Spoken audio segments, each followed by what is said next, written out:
I'm Susan Wells, and for a living, I sell food to restaurants. Anything they want, I can sell it to them. So I started the book club probably 5 years ago with a group of women that had a desire to read Christian books, whether it be fiction, autobiographical, biographies, devotional, everything.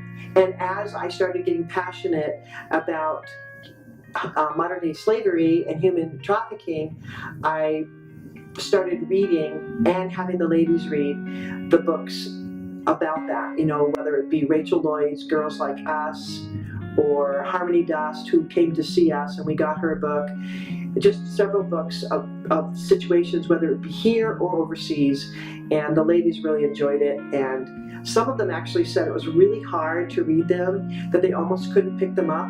And so our response to that is it was harder for them to go through it. It overwhelmed me. I thought to myself, what can I do? I'm a grandmom, I'm a mom, I'm a working woman, I'm a wife.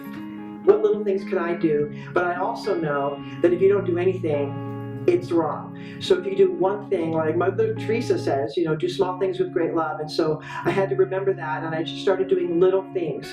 For instance, I learned about fair trade items, and I started deciding, okay, I'm going to buy fair trade items. So I started Googling it online, actually, fair trade chocolate, fair trade coffee that we sold at church, fair trade spices. The 27 million or so slaves in the world, some of them are labor slaves that go to the west coast of Africa, as an example, and pick cacao beans for chocolate, and they're slaves. They don't get any money. They don't have good working conditions. They're pulled from their families. They're abused. When I realized that, you don't want that. If you're going to help try to get rid of human trafficking and modern day slavery, you can't buy a product from someone that was a slave.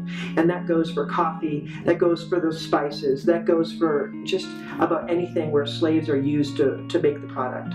I encourage people to do that short-term mission trip if they can. But if they can't, because that seems like a lot for some people, buy the bracelets that the girls there make.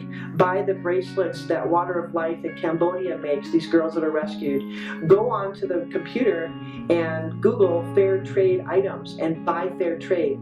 I encourage people to read these books, to get educated, to go to the conferences, to help out at shelters. There's an endless thing that people can do, and I make it my business to do this all the time with as many people as I can. I learned that I need to be obedient to the Lord more and more each day, and if He asks me to do something, then I just need to do it. I learned not to be afraid to just go out there and do something. I'm a grandmom, I go to soccer games and basketball games, but I can also do this. Hallelujah!